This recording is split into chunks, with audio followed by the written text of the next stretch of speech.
Hello. Hi. It's what time is it over there? It's 12, about 10 minutes past 12. 12 minutes past 12. Yeah, Okay. it's midday. Yeah. It's 9 minutes past 9, yeah. So Okay. we're still in the morning. So good morning from Accra. Good morning, good afternoon from Nairobi. Yeah. Okay, so let's Yeah. get to know you, your name, what you do. Yeah, Okay. just a short introduction. So my name is Aisha Ali Haji. I'm a writer, and I work in advertising, so digital marketing, all kinds of advertising. And then I write about women. I write stories.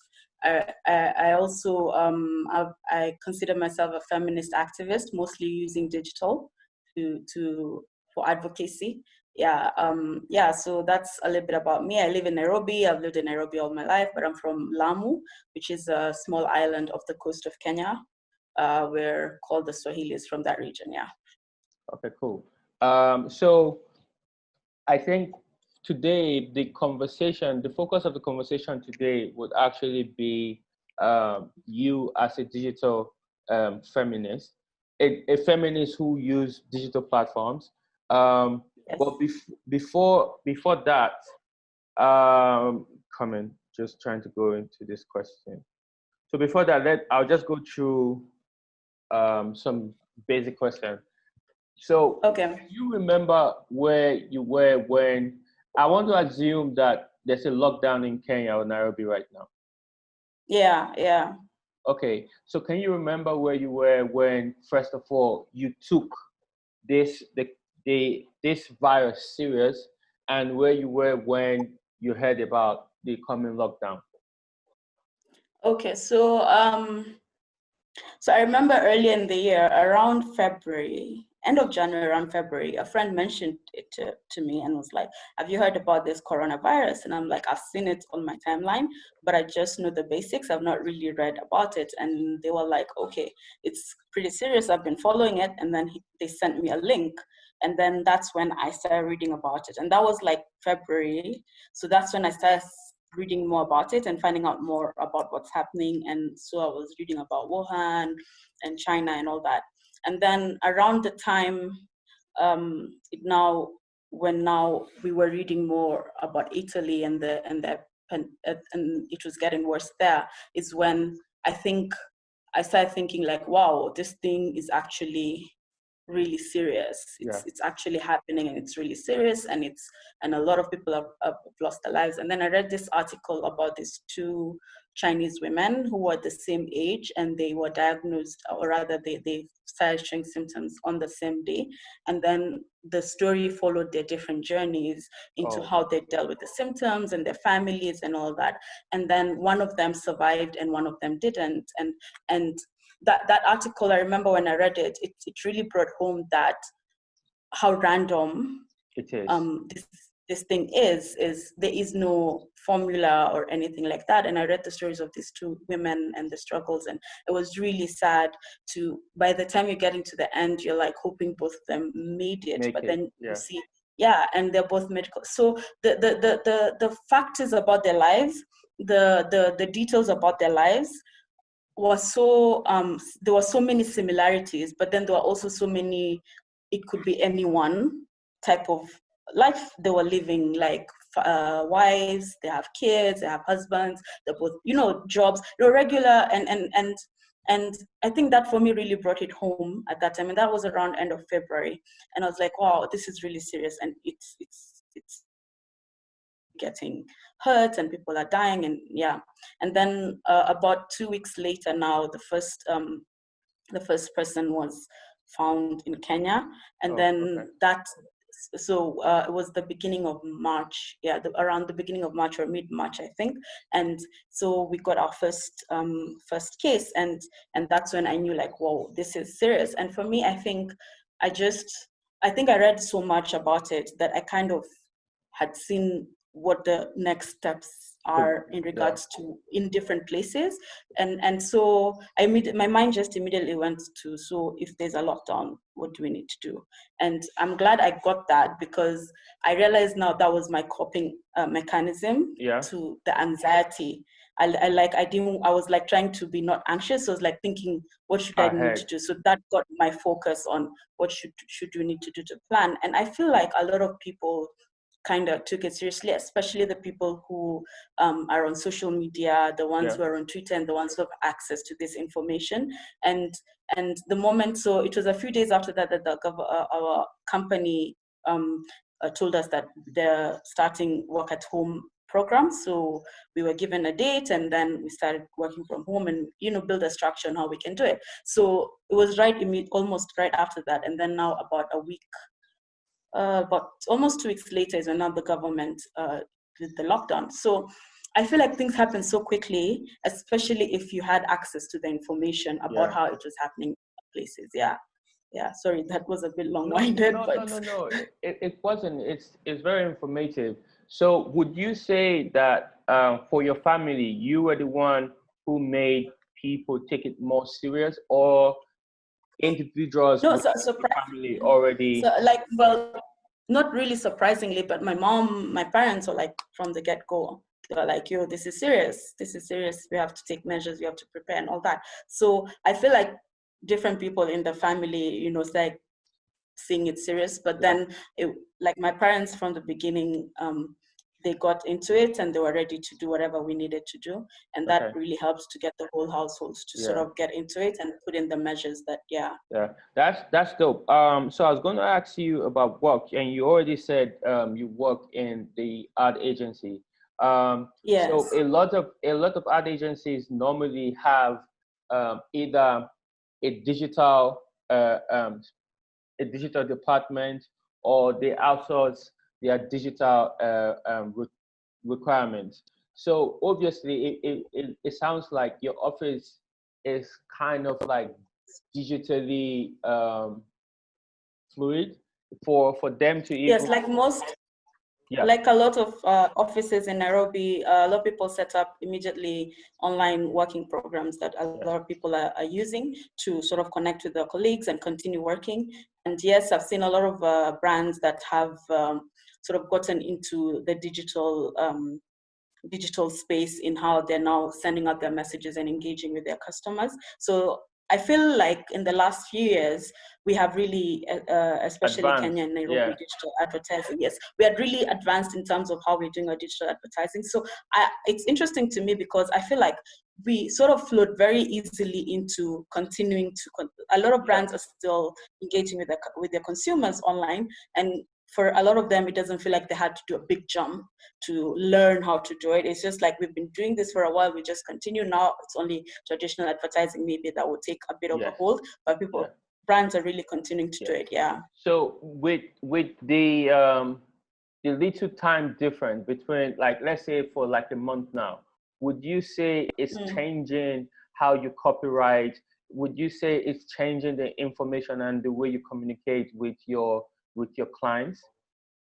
Of course, right now, a lot of brands have to put into consideration that the information that they're putting out there is in the midst of a global information sort of network. So whatever you put there is no longer just talking to your regular local consumers that you're used to, but because it's a digital space, there's a lot of access and a lot of it travels wider. I mean, the global village that we live in. And so I think that has made it like, before you write or you produce work that you want your consumers to engage with, you have to kind of know where it falls in what's happening. You have to have a bigger, wider outlook towards the world, what's happening in the world, and how will my message come into that conversation, and how will my message, reflect what the sort of read the room. Yeah. Like a lot of brands have to kind of read the room a lot wider now, so that whatever message they send on digital, which can travel wide and get reactions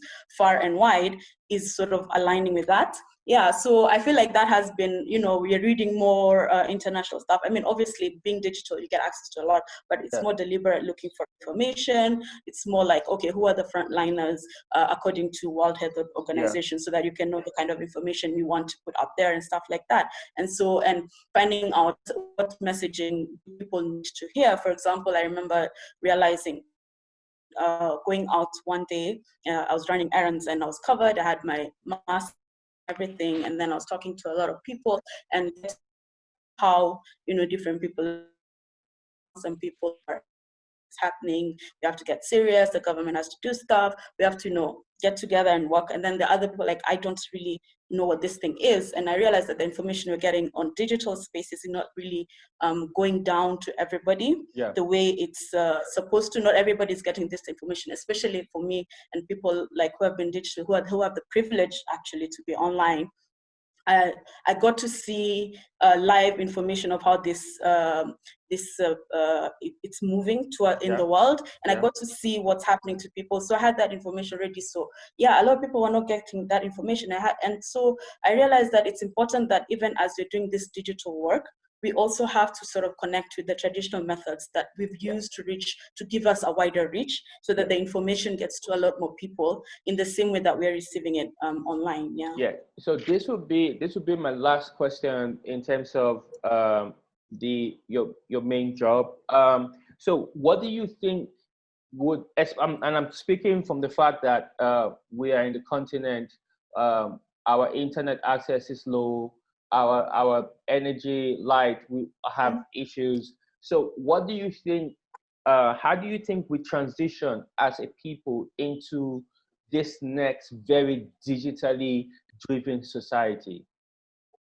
I think we have to always put into consideration that Africa is a continent that exists in very different layers, and these layers sometimes interlap, sometimes they're very disconnected, that different people could be living completely different lives that you would never, you get, there are a lot of people are living different lives from you and from us. So when we're doing when we're trying to sort of get everybody connected, we have to put that in mind. What are the norms that people are used to? How do people pass information now, right? Like, I was joking with my friends and how like YouTube is sort of Twitter for our parents' generation. Like, I know my parents, older generation, they just get on YouTube and they want to see news. They'll type there a news station. They want to see recipes. They want to watch shows. They want to get it. They do that. And for other people, it's Google. I know somebody whose phone, they tell me a piece of information. It's like, where did you see that? It's like on Google on my phone. So they just go to Google app on their phone and they search, and that's how they get the information. So we need to sort of understand that there's different ways that people are receiving information and engaging with information in each other. So when we're trying to come up with solutions to digitally move people so that we have this access to this information and these tools, we have to put that in. We have to do it in different, meet people where they are, rather than trying to tell people come to where I am. So meet people where they are, basically. Yeah. Okay, that's excellent. Thanks for that. Now you are a feminist, right? And you are one who is very active, especially digitally. You do you do a lot of interaction, but digitally you're very, very active, constantly speaking, fighting for women's rights, and just trying to find balance. How do you think, as someone who has actually been in the front line in terms of being attacked by men, how do you think this changes the interaction? Because now we're looking at digitally, we're looking at the landscape changing. So not only do you have a landscape controlled by men, but now you're looking at who own this company, and you're looking at government trying to get involved now, because now everyone is being forced to come into the digital landscape. So it means more control, more scrutiny. Yeah. How are you thinking about how you interact digitally? As a feminist. Yes, as a feminist, yes. Okay. So for me, like a lot, for the last almost 10 years, I've been like majority of the work I've done has been online as a feminist activist, not just because that has been the thing that I've had easiest access to, that gave me information and access to people who are giving out knowledge and information so I can learn and all that through that. So because of that, then it was easier for me to just sort of continue talking and doing that there. So it, it just doesn't, like, the thing that has been frustrating for me is how, despite all the connections that the digital life has to our offline life and the different ways that each influence the other, like it's this symbiotic relationship where this moves like this, a lot of things have refused, or people have refused to sort of connect some things as on how they happen online and offline. And for that, for me, would be things like feminism and things like violence online and all that. This is basically like the way violence online and bullying and cyberbullying and all that kind of stuff is treated. It's like a something special or different that happens that is not really influenced by the things that are happening offline. And so I'm saying that because, so a lot of players who are coming into, like you mentioned, a lot of different people who are coming into are people who might have that kind of mentality and feel like this is a different platform or different space, so it's not really connected to what I was doing offline and all that kind of stuff. So that could be a way in which it can make it a lot more difficult for sort of us to coexist in this space, as it has been difficult. It's hard to talk about violence against women online without people thinking that that's just Twitter, switch off. I mean, you can just switch off, and but then majority of us spend so much of our time online. We spend so much time online. So when you think about how the space is evolving right now, whereas as things happen offline, they influence online. And for example, just things like access, as more and more people are getting access to mobile phones, more and more people are getting online. As internet in Africa is getting cheaper, connections are moving into more and more remote areas, more and more people are now getting online. And I was reading a report the other day about the digital penetration, and in the last 1 year in Kenya, about 1 million people have gone online. So it's slow growth, but it's happening. The growth is happening. So there's new people. So it means that people who have been offline, haven't had access to their lives, is really revolved about the decisions and the policies that are put offline, will now come online with the same kind of the same kind, mentality. So unless we do the work to connect that the people who are online are also the same people who are existing offline, and the same people who influence policies offline, and the same people who influence culture offline, they're the same people who coexist in these two platforms, then we start understanding how then we can engage with each other. Because we can't say we are against this thing offline, but then when it happens online, it's a debate, or it's like, no, this is not the same thing, but because it's the same people. So that's a thing that for me worries me, and it's a frustration. It's something that I feel like needs a lot of work, taking online interactions and existence seriously enough to know that these are the same people.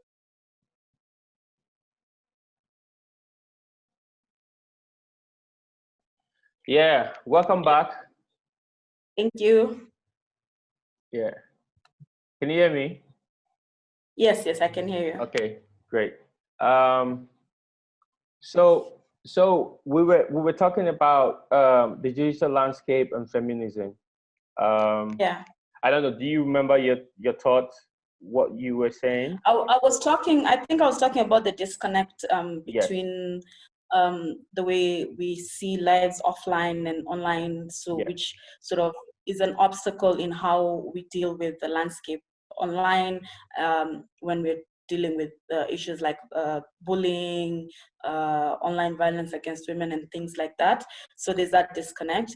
But then, like you said earlier, there's going to be a lot of new people who are going to get into now the digital space, because now that with people staying at home, people in lockdown, that has become an even another way to communicate to people. So yeah, so for me, I think it would be important that we sort of understand this, that the people, like I said earlier, new people are getting access to the internet or mobile phones, and they're coming into this digital space. And then the people who are already online are also people who are existing offline, and the culture that we have offline is definitely going to be replicated online. And this is important to understand so that we can understand what's happening online.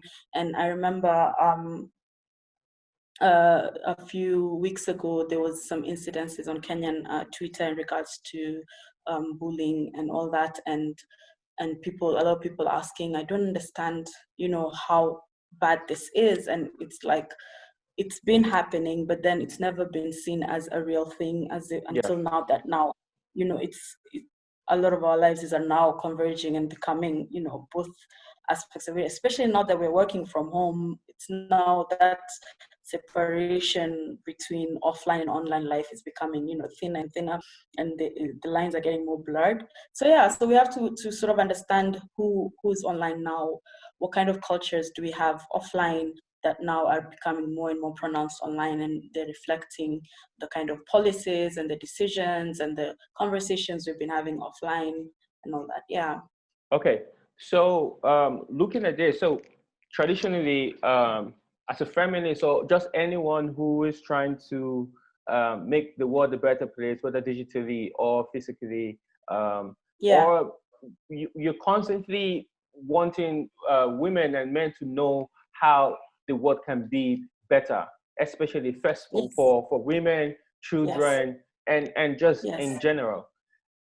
And different marginalized communities. Yes, different, the various marginalized communities. But you also find women and some men give practical references to how you can self-protect yourself. So physically, you might tell a woman to, okay, learn certain protective moves. These are devices that you can use, a taser, pepper spray, and all of these physical things that are used. A woman who wants to self-protect, a woman who doesn't want to be protected by another man, a woman who wants to move out there and know that, yes, this is not a safe place, but I can try to protect myself as best as I want. Now we can do that physically, but how, for someone who is constantly online, and I'm very sure I've gone through different stages of bullying and attacks, how do women prepare for this new space? So in the same way that when offline, the solution is twofold, it's going to be a similar situation. Like, yes, it's true. As a woman, there's certain steps I take when I go out in public to ensure that, I stay relatively safe, because it's as we know, relative. Yes. You can never really, anticipate what kind of violence you can receive. Yeah, so relatively safe, but also at the same time, we are also working towards changing the cultures that enable this kind of things to happen. So it's similar online. Yes, over the years, I've learned how to figure out how to minimize the kind of violent engagements I get online. I watch, I'm discerning about what kind of conversations I am having now. I'm discerning about who I'm engaging in those kinds of conversations with.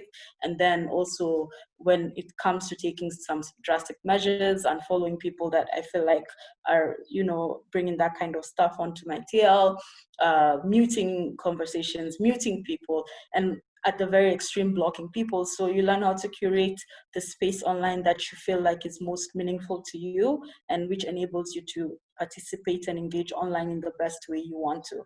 So I've learned that over the years. But then also, even as we're taking these precautions, and these precautions are, yes, for women and also other marginalized communities, people have learned to sort of create that kind of environment so that they can be able to exist online relatively peacefully. But also, even as we're doing that, we're also continuing to push the conversations into changing these cultures, calling out when we see things happening online. When you see somebody's being bullied, you have to sort of call that out and also link it to sort of offline.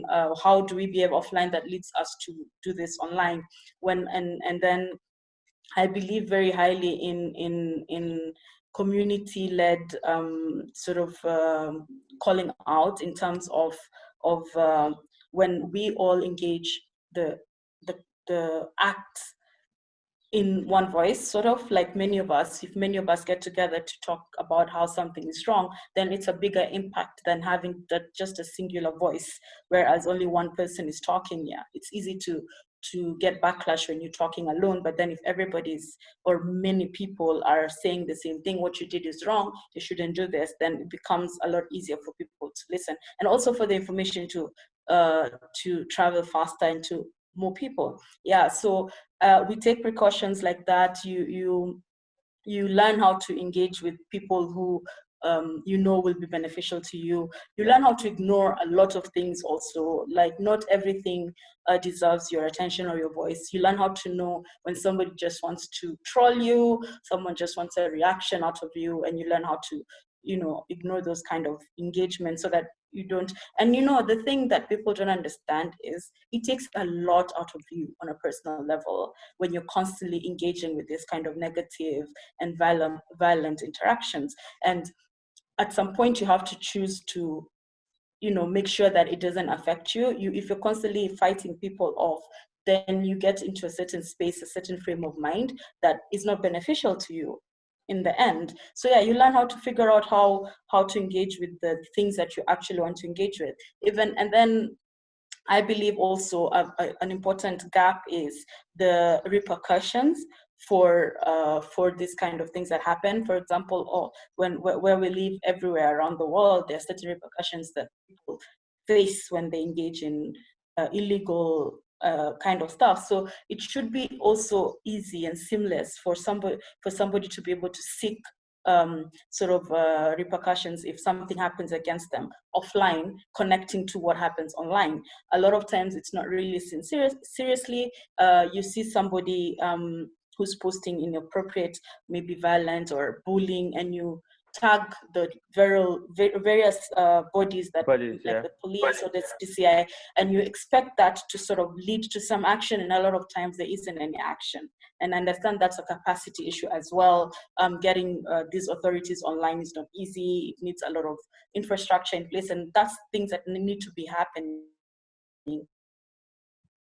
to ensure that we kind of have that. Pull it online. What should I do? How can I take this information offline and stop this person from harming me? Because if it was somebody who was doing to offline and physically, you'd quickly go to the police station and all that. And also the back end of it, making sure that when people report these things and they're seeking help about these things, there's action that's actually happening. So that kind of all kinds of actions happening at the same time and together would create the kind of environment that would be safe for anyone, women, other marginalized communities, to be able to exist online in a way that everybody has a right to. Because now that everybody is going online, now that we're getting press releases and all that statements online, it's important that other people also have access to this information, and so that they can be able to get the correct information. But we can't do that if people are not feeling safe in these platforms. Yeah.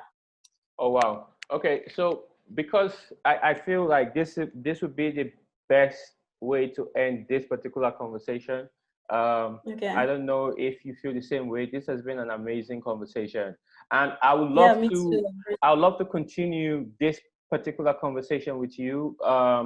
Like, even what do we think about allyship? Do you believe in allyship? Can men be allies? So this would be our next conversation. So I'll let you go now so I can go back to work.